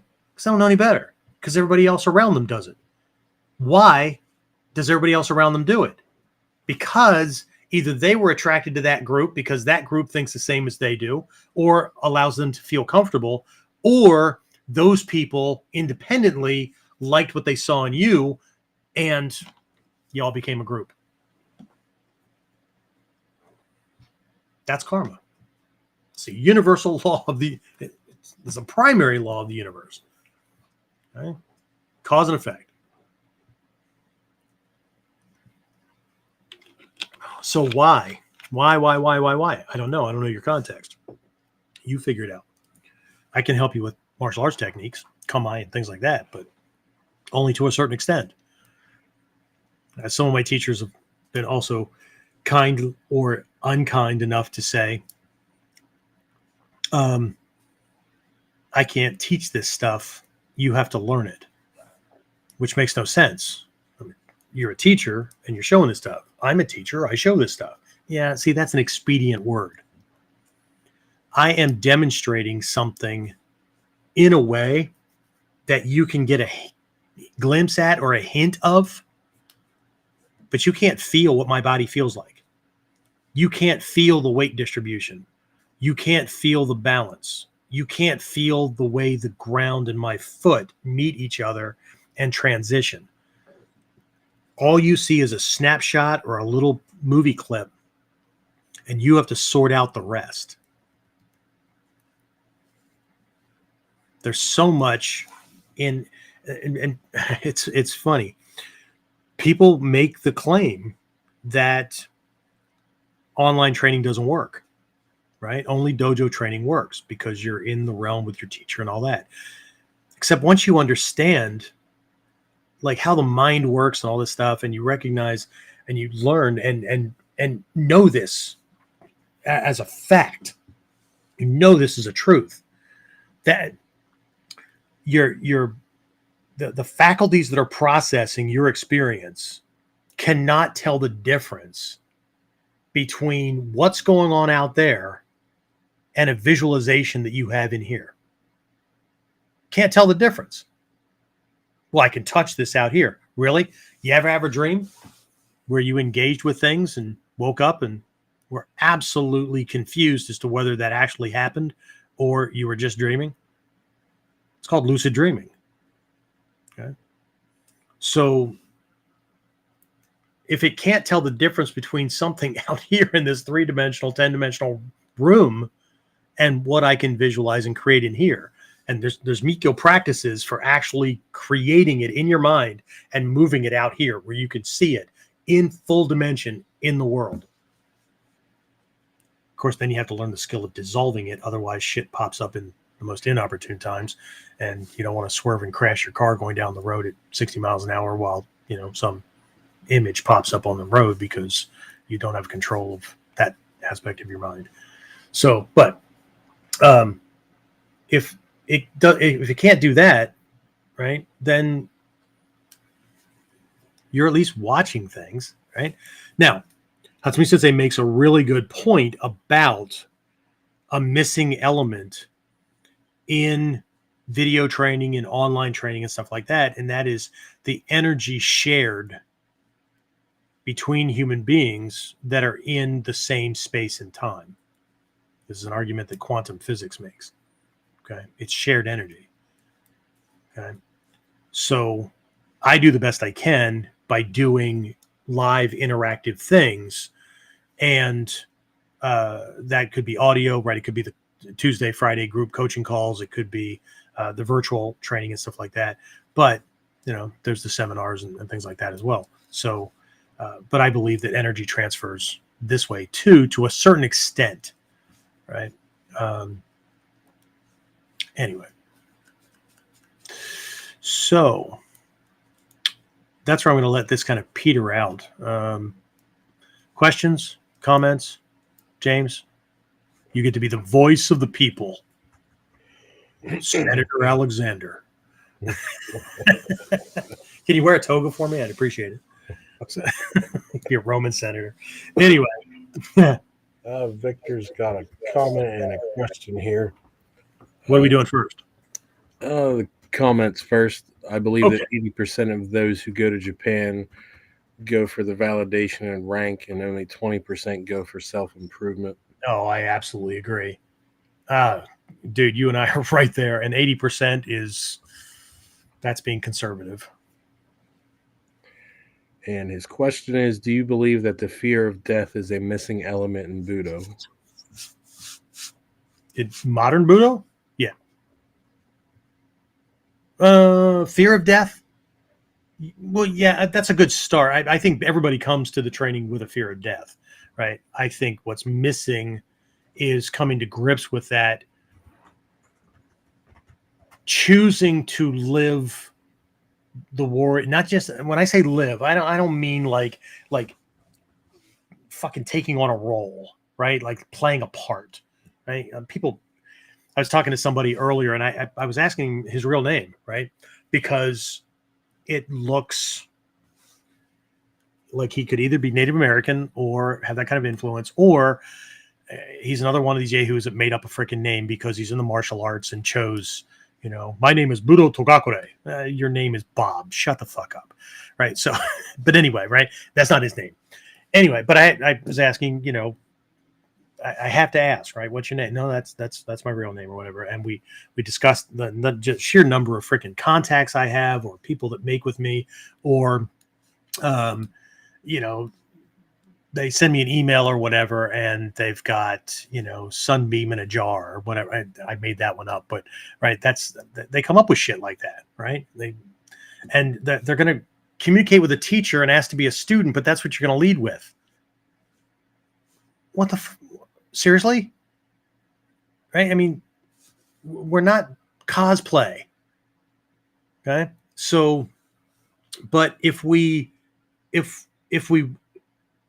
are earnestly, right, trying to do the warrior thing, then this is not, I mean, anything is up for debate, but this is not voluntary. It's not negotiable, right? You have to come to grips with death. You have to accept death. And you have to understand the difference between the warrior's acceptance of death and wanting to die. Those are two completely different things. For the longest time, I could not reconcile that, right? That was something I had to stew on for a long time until I finally had that, in Mikyo, we call it a turning in the seat of consciousness, where I understood it, right? Because if you're a warrior and you're willing to step up, you wouldn't do half the dumb shit that these immature, adolescent-minded, I don't give a shit what their age is, fighters do, where somebody says something, it's in this category of things, I have to do, right? This goes back to that story I told about that I conveyed that was one of Andrew Tate's stories, right? Is this worth dying for? Okay? Because when I step up, I have to accept the reality that no matter how skilled I am, no matter what I know, no matter how well I've assessed this situation, I can die. And the reality is, we're all easy to kill. Human body's pretty freaking frail. For as strong as it is, we're all easy to kill. And what we're studying is how easy that is. But what most egos are doing is ignoring the fact that that's a two-way street, because they're focused on doing it to the other guy. But they want to believe that they're invincible or they're becoming invincible. No such thing. Okay. Just sharing something with a student earlier today. Her and another student actually came in and asked it, because it's getting cold. They used to meet out in the park and do practice and stuff like that. And they asked if they could just use the dojo. Of course, not recording, whatever. It's all good. And they ask a question about, because we have these street clothes days every month. And we don't frown on it if somebody shows up in their uniform or whatever, but that just tells us that they're not paying attention to all the information sources we have about what's going on throughout the days, weeks, and months that are designed around the training thing. So, but street clothes days are a chance for people to wear whatever they would normally wear for work, for school, lounging around the house, out shopping, whatever, right? And if it's the same thing, that tells me how multidimensional their life is not, right? They have decided that they are a way and they're not very adaptable. Or they've made choices where everything's in this one field or one range, because they've decided what they are, period. And it's no wonder they can't make any other things happen, right? But that aside. But she admitted that, she is a creature of habit, and so she likes to wear hoodies, right? But she's learned in class and all that, the hood, all kinds of things can be used against her, so is that a bad thing? Should I not wear hoodies? That's not really how she formed the question. What she said was, are there any advantages to wearing a hoodie? And I said, sure, right? The cool thing, I make fun of people who hold on to the cuff of their sleeve, right? And I look at her and go, why are you doing that? You're afraid your shirt's going to fall off? I mean, it's connected to you pretty well. Why do you keep holding on to the cuff of your sleeve? Okay. They don't even know they do it, right? But hoodie material is very flexible, right? While most people would think about taking it off or whatever, no, I'm not blinding myself even for a second. I'm not being one of those guys that is going to take my shirt off to show how tough I am, right? No. Now, if he grabs things and I can slip out of it, great, right? Because that's a cool technique to do. Grabs you and you slip out of your own clothing. Okay. But the material is very stretchy, right? So what I can do is grab the cuff with the other hand and counterpull with my shoulder or elbow on the sleeve that's in the sleeve and pull on the cuff on the other one and overstretch that material. And now I've got a Kasari Fundo in my hand, right? So now I can use it for deflecting and tying up and all those kind of things, right? When somebody grabs a hold of me, it's really difficult to use my clothing against me because it's so flexible, right? So yeah, there are advantages. So she said, okay, so should I wear a hoodie or shouldn't I wear a hoodie? I said, see, you're thinking too one dimensionally, right? You're thinking it's either should I or shouldn't I? But this is all of our training. And I covered the you're easy to kill and whatever, right? What you're learning is how to use your body, weapons, and other things in a way that they're very strong, right? Stable, balanced, all that. And you're learning to apply techniques and do things to his body to force him to have to operate from positions where the body is very weak. This is not one or the other. This is how the body is strong. You need to, as much as possible, operate within this realm. This is how the body is very weak. You need to keep your body out of those realms and operate and manipulate him to operate within that. See, this is the tactics and strategies that we're going through in this realm of the tactician, right? And this new program that's out, Dave Fletcher's in it, Jeffrey Fletcher's in it. These guys, you guys aren't related, right? Anyway, so all my other guys are going through it as well. I've always said this pocket of training, this 16 weeks, the stuff I'm giving you during that will take you easily. This will serve you easily to 8th degree black belt. Does that mean that the techniques will look the same at 8th degree black belt as they do when I give them to? God, I hope not. Because if they do, somebody's not practicing. And the only time they should look that way is when that 8th degree or that 2nd degree or whatever is teaching somebody going through the Mod 2 material and learning it that way, right? But I fucking hope not, right? So, but anyway, it'll take you that far. So this is not about do a hoodie, don't do a hoodie. This is about these are the advantages that you have with it. Use those advantages. These are the disadvantages. Don't let him get into a fucking position that he can exploit those disadvantages. This is no different than your taijutsu. This is no different than anything else. It's not a this or that. It's yin yang. They're both happening at the exact same time. You need to be mindful about being where you need to be tactically and strategically so that your techniques will affect him the way they're supposed to, and his techniques will be neutralized and won't work on you. That's way beyond. That's a why way beyond. I learned Ichimonji no Kata. Ain't I cool? Yeah. At the level where you're supposed to be learning Ichimonji no Kata. Absolutely. At the level where we start asking questions about why is the arm bent at an angle and what is the best angle? Like, why is it there? So, if I learn those, then I'll know exactly what fucking angle to put that arm on. And I won't be guessing. And I won't be asking questions like, Sensei, when I've seen people do Doko no Kamae, I've seen everything from it being like here to way up here. I know, I apologize to those of you on audio only, but I just moved my arm in a bunch of different positions, right? And I won't be one of the less than intelligent or enlightened people who say, well, it's flexible. You can pretty much put it anywhere. Not in any given situation, you can't.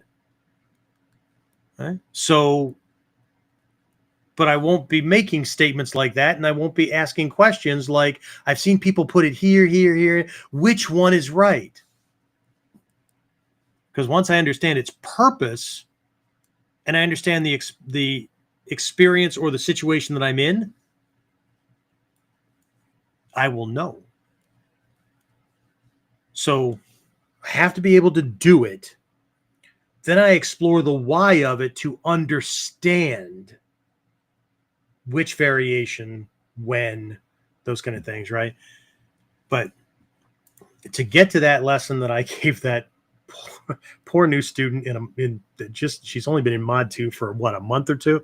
2 months, I think. She has a test coming up, right? Yeah. So 2 full months. So I hope she got it. I think she got part of it. But this is not what most Westerners, this is not what most people are used to. Most people are used to being given the lesson in class asking, is this on the test? If the answer is yes, putting a concerted effort into learning it enough that I can regurgitate it on the test so I can pass the test.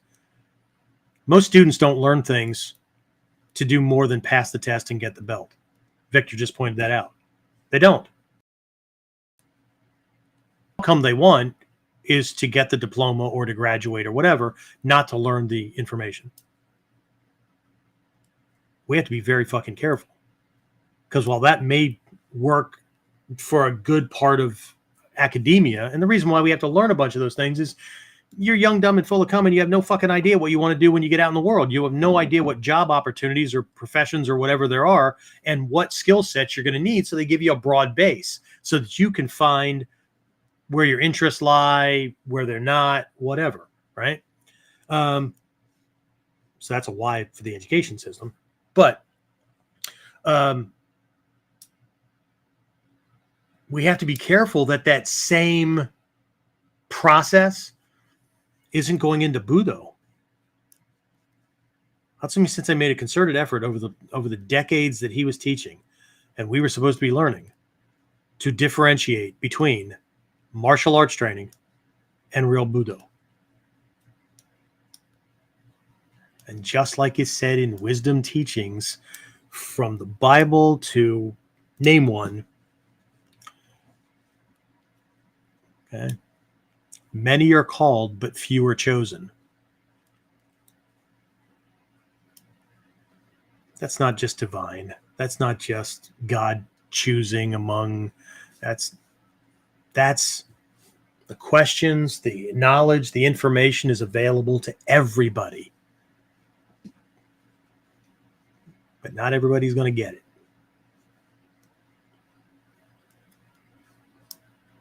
Okay. Anyway, what else do we have?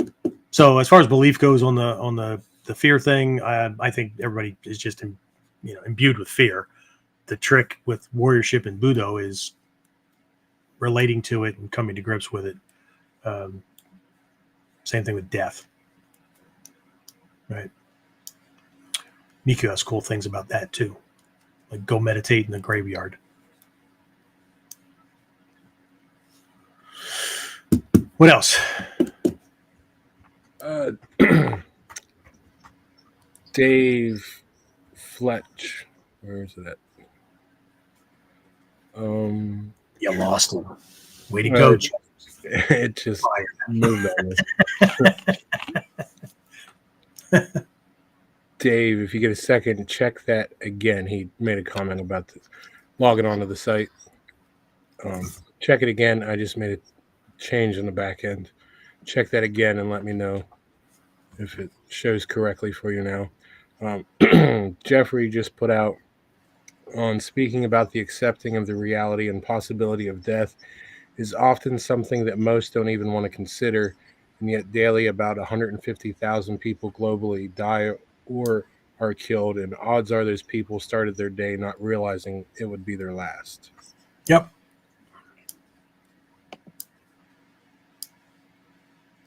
And Victor, now, maybe it was because I came from a background, because I was a Cold War soldier, so there was a threat of global fucking war at any moment, and terrorism reigned supreme all over the place.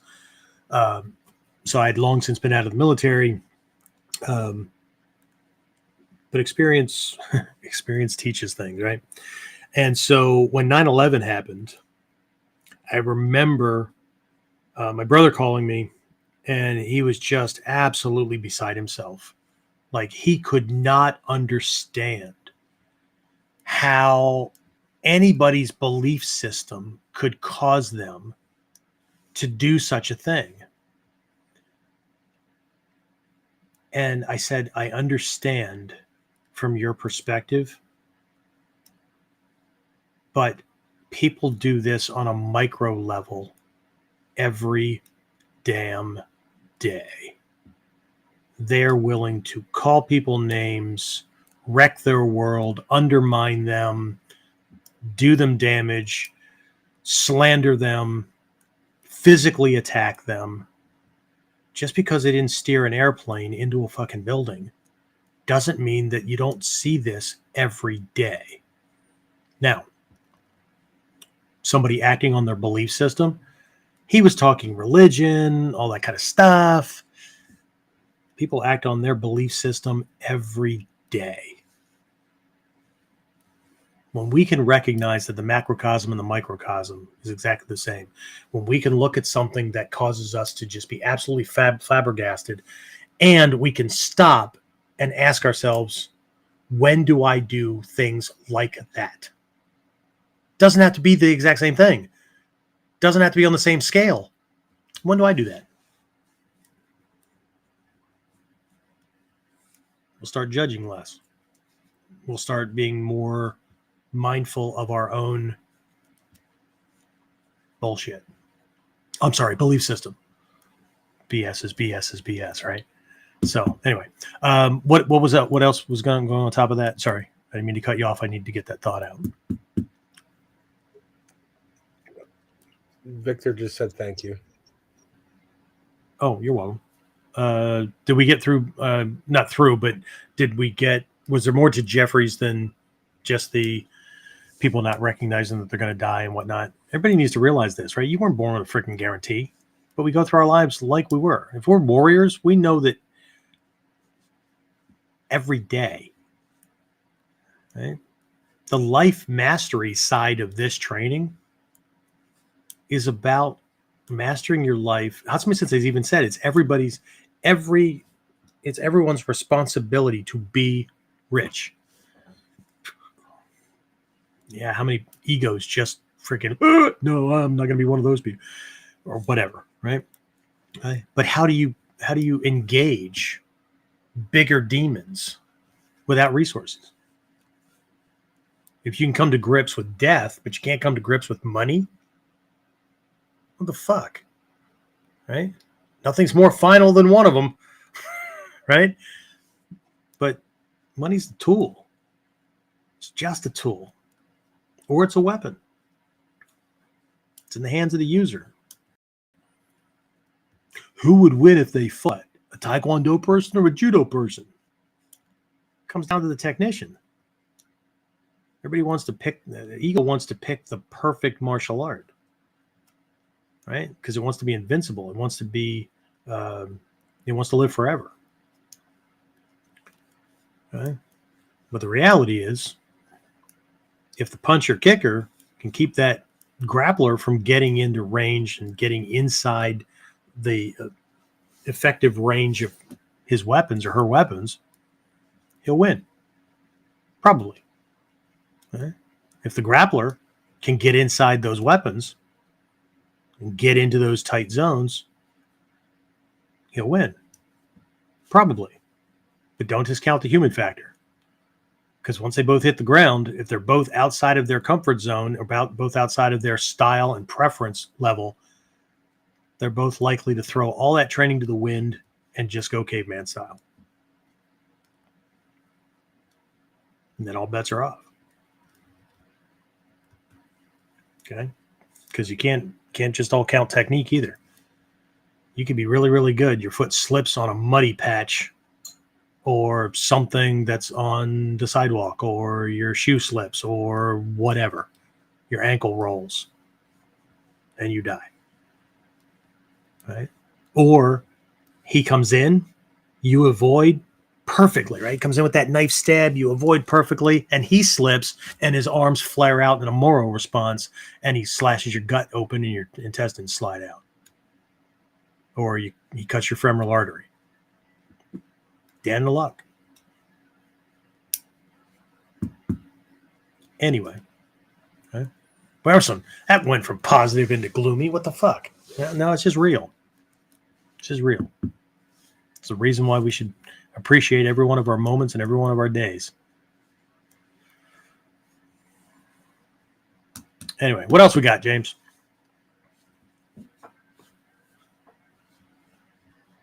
See how much the audio-only people miss me doing a little Muppet dance? He's a damn retard. Yeah, well, to some people. I'm entertaining to others. What do we got? that was it for the questions. Dave's still having some issues. I'm working on it on this end, Dave. Looks on our end, it shows you should be good, but I'll look further into it for you here. Is this a technical issue on the podcast, or is it a technical No, issue on the site? Not with the podcast, no. Some people just the site just doesn't like them. We should just let the technology, right? Everybody's all after all the bells and whistles of things. Look how easy this will make life. Yeah. Anything that makes your life easy also makes it easier to not pay attention. So anyway, in that case, let's go ahead and wrap this up. I did not get a chance to reset things or to double check to reset things on the Evergreen part of the Foundations course, right? That we rolled the price back for Black Friday or Cyber Monday, right? So I didn't get a chance to reset that. So if you freaking hurry up, because I've got to get some videos edited. If you're not in that program and want to be, you can do that at a discount. And if you haven't gotten into the Mod 2, the realm of the Warrior Tactician program, and get a chance to bump the price up. And it was supposed to be bumped up at 5 p.m. So here we are 5 hours later. And oops. So, but I will be resetting that. So if you still want to save $200 and you want to get the other things I put up as fast action bonuses, right? Well, one of them is the $200 discount. There is a payment plan on that. Great. Jump on that. If you have not already signed up for Daikomyo-sai, why the hell not? Right? Victor's actually going to be in. He's doing 2 breakout sessions for us. One on sword and one on hanbo, I believe. And Lee Davis is up from Georgia. He's the Woodlands Warrior guy. He's got a cool program he started down there. And he's doing rope work, a little bit of Hojo Jutsu, just in case you like tying people up. He's doing the knots for making the making your own Kusari Fundo kind of thing. He's doing some other stuff. And then my guy Jason Whistler's doing something. I don't know what yet. And I think John Golem is doing something. So, and also at Daikomyo-sai, we are doing our yearly Goma active goal ceremony that is it's borrowed from Mikyo. It's Mikyo Goma is like there's 7 levels to that, but this is an approach where we use the Goma fire. It's an active meditation kind of thing to work the Mikyo process and the San Mitsu to create a goal that the only caveat to it can be anything, and I say the bigger the better, but the goal has to be within the calendar year, so it has to be achievable no later than December 31st of 2024. Okay, that's a cool thing. I've had so many students that have gone through that and like told me in cool places like, hey, you know, the thing we did the beginning of January at Daikomyo-sai, here we are in September on Togakure Mountain, going to the top shrine and the place where Daisuke Nishina trained when he was a student before he was ever a grandmaster. And that was my goal on the Gomaki.